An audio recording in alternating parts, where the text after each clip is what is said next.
What would happen if you created Amazon before Jeff Bezos? Have you ever wondered what would happen if you could see the future before everyone else? Imagine it's 1992. You're sitting alone in a small office late at night. Most people have never heard of the word internet. No Google, no YouTube, no Facebook, no smartphones, no online shopping. The world still operates on paper catalogs, shopping malls, and ordering by phone. But tonight, something catches your attention.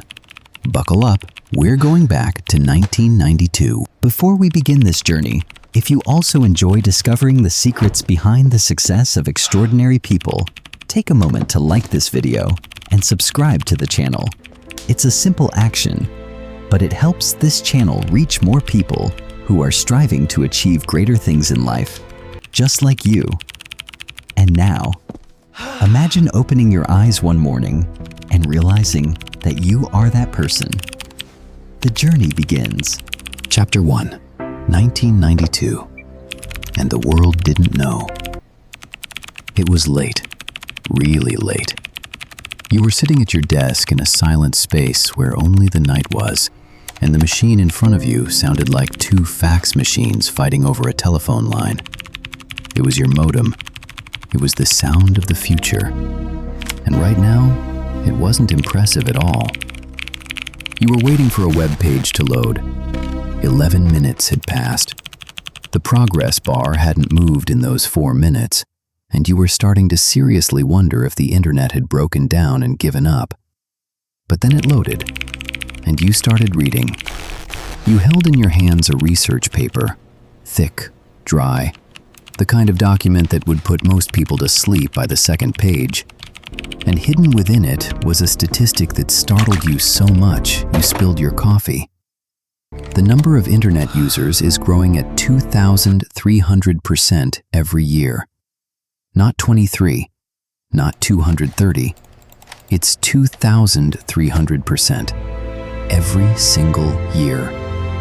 You read it again, and then again.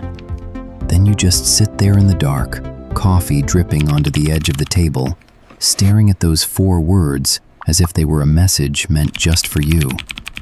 Because when you think about that number, you'll see it really means this.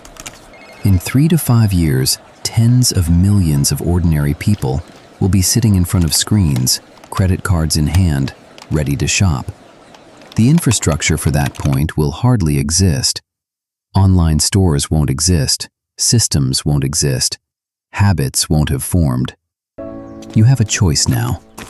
You can wipe up the coffee, go to sleep, and let someone else solve the problem. Or you can decide that person will be you. You leave the coffee table. You pick up a notebook, and you start writing. Chapter 2. The idea that made everyone uncomfortable. Throughout 1993, you became somewhat uncomfortably irritable at dinner parties. You filled your notebooks with notes. You analyzed product categories the way others analyze sports statistics, obsessively, methodically, at irregular hours. Software, electronics, clothing, toys, music. You formulated criteria. Which products are easy to ship? Which don't expire? Which are the same whether you're in Maine or Montana? What do people buy without touching it first? All the evidence pointed to a single answer: books. You decided to sell books online, and the moment those words left your mouth, you could feel the temperature in the room change. Your best friend put down his beer glass and stared at you. Books, he said. Not a question, just a single word, emphatically, as if he were reading it from a wall. Online. You nodded. He picked up his beer glass again. Great, man, great. He said it the way people say great when they've decided the conversation is over. Your mother said it sounded interesting, which in motherly terms meant she'd secretly prepared 2 backup plans for you. Your father asked if you'd considered keeping your current job just in case. A colleague, with genuine, sincere, and entirely good intentions, told you that bookstores already had them. He seemed to sense this was the kind of information you might have overlooked. This is something none of them saw. There are over 3 million books being published at any given time in America. The largest bookstore in the country, a massive, magnificent place like a sanctuary of books, can only hold about 175,000 volumes. That means even the best bookstore in the world is hiding 94% of its existing books. An online store has no shelves, no space, no limits. Books don't get damaged. They don't get torn in shipping. They don't need to be tried on. And the skeptical people in your life are looking at what already exists. You're looking at what's about to become a reality. You smile politely, drive home, and start writing your business plan. Chapter 3. The Garage, the Folding Table, A dream that smells of oil, like a kind of machine oil. Spring 1994. Your office is a renovated garage in suburban Seattle, and it smells as if the previous tenant's car never actually left. You made your own desk from a door bought at Home Depot for $30, because decent desks cost money you couldn't afford. An extension cord stretches across the floor, a serious tripping hazard, but you're perfectly fine with that, and connects to the computer that consumes most of your savings. The heater only works about 60% of the time. You've learned to type while still wearing your coat. You have 2 employees. Both of you, like me, are working with a level of confidence that, to put it mildly, could be called delusional. In total, the 3 of you are working so many hours that any sane person would complain to the Labor Council. The whiteboard on the wall looks like the work of a genius or someone genuinely in need of help. Probably both. You stay up all night building the website by hand, line by line, function by function. And every time something goes wrong, which happens repeatedly, you drink another glass of your leftover drink and start all over again. Some nights, the code finally runs correctly, and all 3 of you cheer as if you've just won the Super Bowl.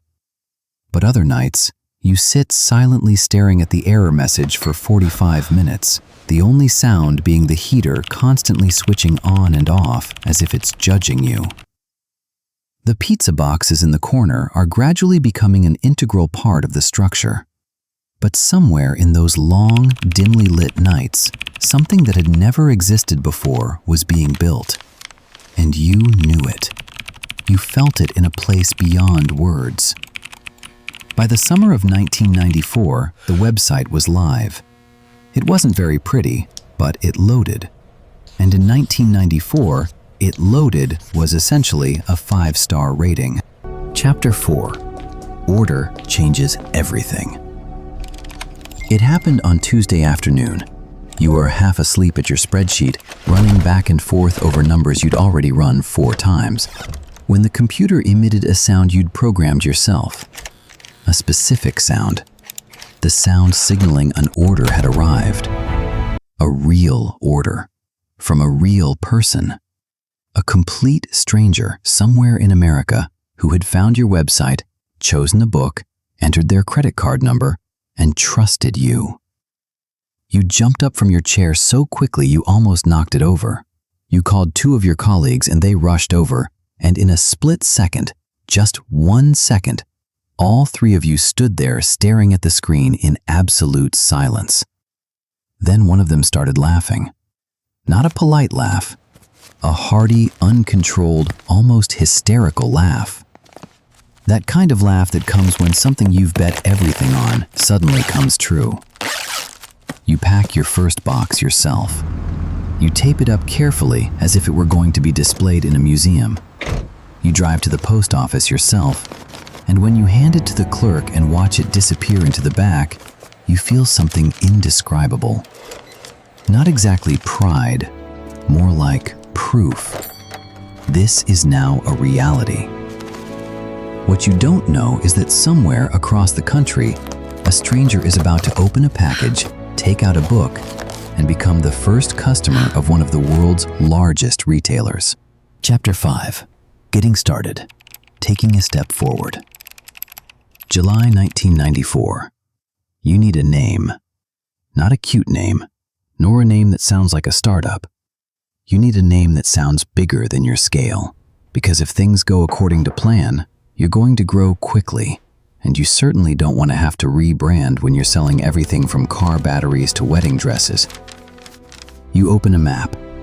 You're looking for something vast, something that, when people hear it, they can picture its physical scale.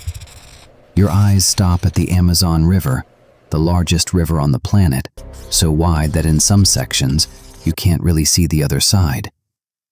The word itself evokes a sense of mass, of abundance, of something that never stops flowing. You write it on the whiteboard. It's still there. You officially launch the product, and you're not shy about explaining why books are the top priority, because the logic is sound, and you've thought it through better than most people. Books are standardized. A copy of The Great Gatsby in Boston is the same as one in Phoenix. No size issues, no worries about books getting damaged.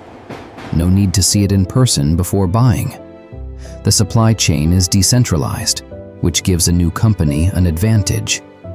And every customer who trusts you when buying a book is a customer you can attract back for the next product, and the product after that. Books aren't the destination. Books are the gateway. In the real timeline, a timeline parallel to this one, there's a guy named Jeff Bezos doing exactly the same thing. The same year, the same product, the same logic. He also found the same statistics about internet growth. He also compiled the same list of categories. He also arrived at the same conclusion. The only difference is that you arrived here first, and that one-step advantage is about to be multiplied in ways neither of you could have imagined. Chapter 6. The Internet Burns. 1995, and the whole world suddenly woke up at once. Netscape went public in August, and Wall Street, which knew the internet as little as you know about some foreign event, went completely crazy. Overnight, everyone was talking about the internet. Your mother, who usually printed out emails to read at the kitchen table, called to ask if you were doing online shopping like she saw on the news. You said yes. She warned you to be careful. Your orders don't care about your mother's worries.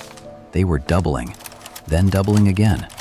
The growth forecasts you wrote in your garage, forecasts that you felt embarrassingly optimistic about at the time, turned out to be far too cautious. You had already reached your first-year target in the first month, and then you had already exceeded it by summer. You start hiring quickly, then even faster. The garage becomes a distant memory as you move into real office space. Yellowed carpets, water-damaged ceilings, all glitz and glamour. Then a bigger space, and then another, and then a bigger one. You expand your product catalog. Music, then video, then consumer electronics. Each new category brings a new wave of customers, and those customers keep coming back. That's something nobody warns you about. Once someone trusts you, they keep trusting you. You're not just building a store, you're building a reflex. And the whole country is getting internet connected. Every month, millions of people are using the internet for the first time, realizing they can shop without leaving their homes and looking for a place to start. You're somewhere. Chapter 7. Money comes to you. By 1996, you didn't need to go looking for investors anymore. They would come to you.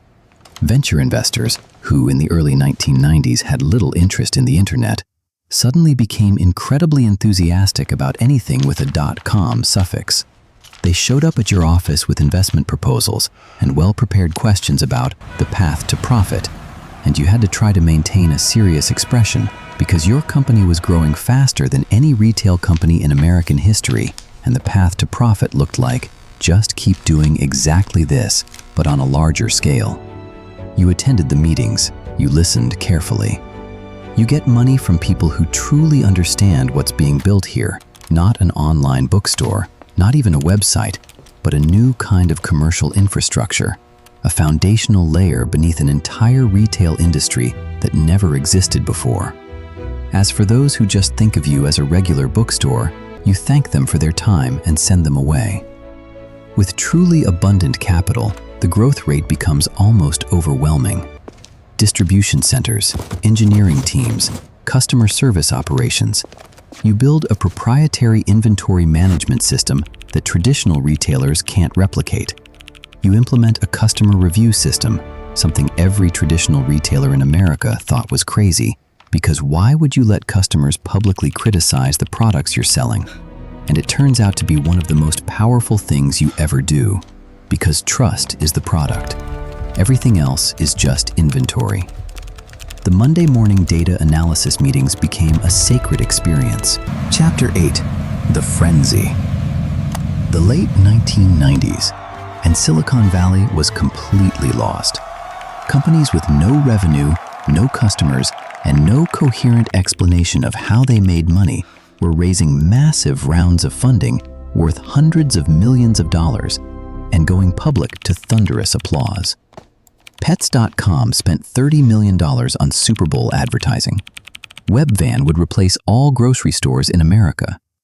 It seemed anyone with a domain name and a presentation would become a billionaire. The frenzy was real, and you weren't entirely immune. You expanded aggressively, international websites, new product categories, a wave of acquisitions that were bold at the time. Your stock price soared to the point where you needed oxygen to breathe. For a few really strange years, everything went up, and there were moments, quiet, private moments, when you allowed yourself to think, maybe this will just go on. But you never stop watching the fundamentals. While your competitors are burning money on marketing gimmicks and office foosball, you're investing in things that will outlast any boom. Warehouses, logistics software, order fulfillment technology. You know the difference between growth that creates value and growth that just looks good on slides. This turns out to be far more important than you imagined, because the crash is coming. Chapter 9, The Collapse, and the year you nearly lost everything. March 2000, the market peaked. Then it just kept falling. For the next 18 months, more than 90% of dot-com companies disappeared. Not redirected, not restructured, simply vanished. Your stock price, which had soared to the heavens, plummeted more than 80%. You watched the numbers every morning, and each morning it was lower than the morning before. Analysts wrote obituaries for you in major publications. Serious, reputable, and respected analysts explained, with charts, why you wouldn't survive. A Wall Street Journal article described you as Amazon.toast. You plastered it on your office wall. The decisions you have to make during this period are the hardest decisions of your career. You have to cut costs with a precision that is both surgical and ruthless. You have to lay off employees, and you're the one doing it. It's terrible, but you have to. You have to shut down initiatives that were so exciting 3 months ago. You have to consolidate everything. Every penny spent has to be proven worthwhile. But here's what every headline gets terribly wrong. Your revenue is still growing. Your customer base is still expanding. People aren't going back to driving to the mall. The dot-com bubble collapse isn't proof that e-commerce is a bad idea. It proves that a truly revolutionary idea attracted a huge amount of irrational money, and now that irrational money is being burned. This idea is great. This idea is more true than ever. Your competitors disappear one by one around you, like candles flickering out in a storm. And you keep delivering. You keep your servers running. You keep the power on. When the smoke clears, you're still there. Chapter 10, The Everything Inclusive Store. After the crisis, you stop thinking about survival and start thinking about dominance. You've proven the model works. Now you'll apply it to every type of product that exists on Earth. Clothing, hardware, jewelry, sporting goods, auto parts, baby products, musical instruments. If someone, somewhere, buys it, you want to be where they buy it. You build the exchange. Now, third-party sellers can list products alongside yours, and overnight, the number of items you own will skyrocket to millions without you to own any inventory. This is the most capital-efficient expansion you've ever made. Customers who previously only looked for books can now find everything, and they stay long-term. Traditional retailers look at this and feel something strange, a particular fear unrelated to their quarterly revenue. Borders, Circuit City, Toys R Us. These aren't struggling companies. These are dominant, heavily invested American brands with decades of loyal customers. And they are completely, almost tragically, unprepared for what you've built. Because they still see you as just a website. Essentially, at this point, you're a logistics network, a data company, a customer trust-building tool, and a technology platform that also handles sales. This distinction is crucial. By the time they realize it, it's too late to catch up. The store that sells everything is still open, and it never closes. Chapter 11: Inventing Prime and Changing Customer Behavior. 2005. You walk into a meeting with your finance team and propose something that clearly upsets some of them. You're going to charge customers $79 a year. In return, they get free 2-day shipping on all orders. No minimum order, no strings attached. Simply fast, free shipping, always, for a fixed annual fee. The objections are immediate. You'll lose money on shipping fees for regular users. Mathematically, that's true. But you've grasped something about human psychology that no spreadsheet can show. When someone pays a membership fee, the relationship changes. They stop comparing prices. They stop visiting other websites before buying. They automatically choose you, not because they're forced to, but because they've already decided. Membership fees don't hold customers back with barriers. They convert them through identity. They're no longer just customers, they're Prime members. And it turns out, Prime members spend more than twice as much each year as non-Prime members. They refer friends, they automatically renew. Shipping costs are real, but it's the most effective customer acquisition tool you'll ever build. You're not just offering faster delivery, you're reshaping what customers consider normal.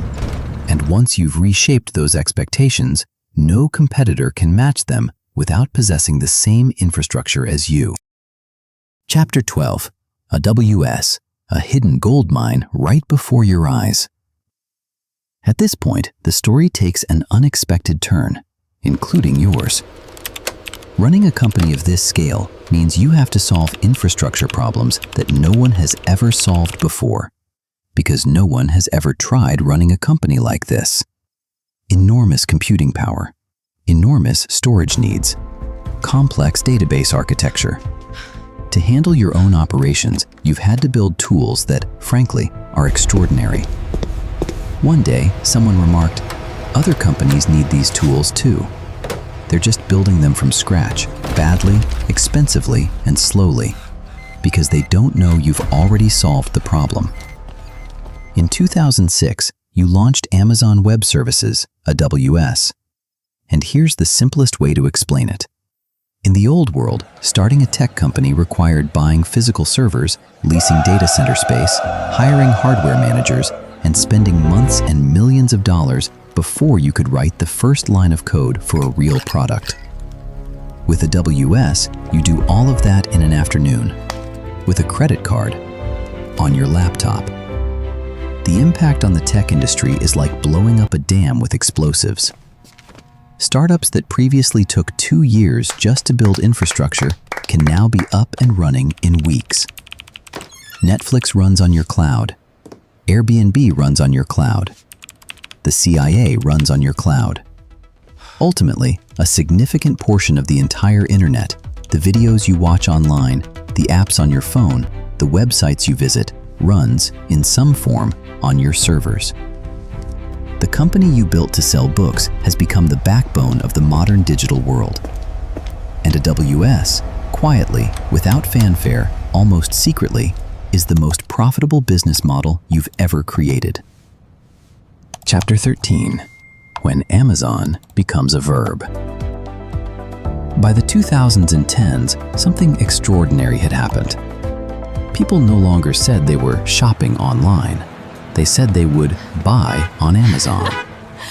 You had achieved the rarest thing in business. You became synonymous with a human behavior. Not a product, not a category, a behavior. The numbers at this point were truly unimaginable. Hundreds of millions of active customers in dozens of countries. Billions of packages per year. Distribution centers the size of small cities operating around the clock. Dedicated cargo planes. Dedicated delivery trucks. Dedicated last-mile delivery networks, which in some markets are now faster than UPS and FedEx. Walmart invests billions of dollars in e-commerce and makes real, significant progress, enough for them to take you seriously, and you take that as a compliment. Alibaba builds something extraordinary in Asia that you respect and watch very closely. Smaller competitors focus on specific niche markets, but the gap between you and everyone else is widening. Because now you're not just competing on price, choice, or speed anymore. You're competing on trust. 2 decades of building trust, one package at a time. That's not something your competitors can buy. It has to be built. And building trust takes time that no one else has. Chapter 14. Robots, Artificial Intelligence, and the Warehouse of the Future. Walking into one of your distribution centers today, one immediately senses a different energy than any warehouse they've ever been to. Hundreds of compact orange robots glide across the floor in synchronized, almost pre-arranged patterns, picking up boxes and delivering them to workers with astonishing precision. Conveyor belts move at a speed that requires you to truly pay attention to every step. A phone order in California is being retrieved, packed, and labeled before the customer even refreshes the order confirmation screen. But robots are only the most visible part of what's happening. Behind the scenes, machine learning systems are constantly at work, predicting what customers will order before they order, positioning inventory closer to where it's needed, dynamically pricing millions of products in real time, optimizing delivery routes as traffic conditions change by the minute. The amount of data processed per second sounds like science fiction when you're sitting in that garage. Alexa is present on the kitchen shelves of tens of millions of American families, answering questions about the weather and recipes, setting timers, and, silently and seamlessly, adding items to shopping carts. It's no longer just a place where people shop, it's an integral part of daily life. You've moved into healthcare, to food retail, to entertainment, to logistics, and whatever the next area could be. The garage is far away. Chapter 15. The Richest Man in the World, and what it really means. They'll let you know Tuesday morning.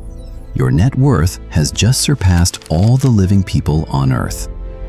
Now you're standing in a real office, not a garage, not a rented space with a yellowed carpet, a real office, with a view that would silence even your 1994 self. Someone hands you a printout with a phone number. You stare at it for a long time. And then, perhaps unexpectedly, you start thinking about the modem. The jarring, unpleasant sound, like 2 fax machines arguing. 11 minutes to load a page. Coffee spills when you sit up too quickly after reading a number, 2,300%, that most people just glance at and forget. You think about the garage, the table that doubles as a door, the extension cord you keep tripping over. 2 people sitting next to you in that cold space and choosing to believe in something that has no proof other than the power of your unwavering belief. You think about the first order, a book, a stranger, a Tuesday afternoon. 3 people standing in front of a computer screen, going crazy because someone somewhere trusted them enough to give them $30. Here's what you've learned after 30 years of experience.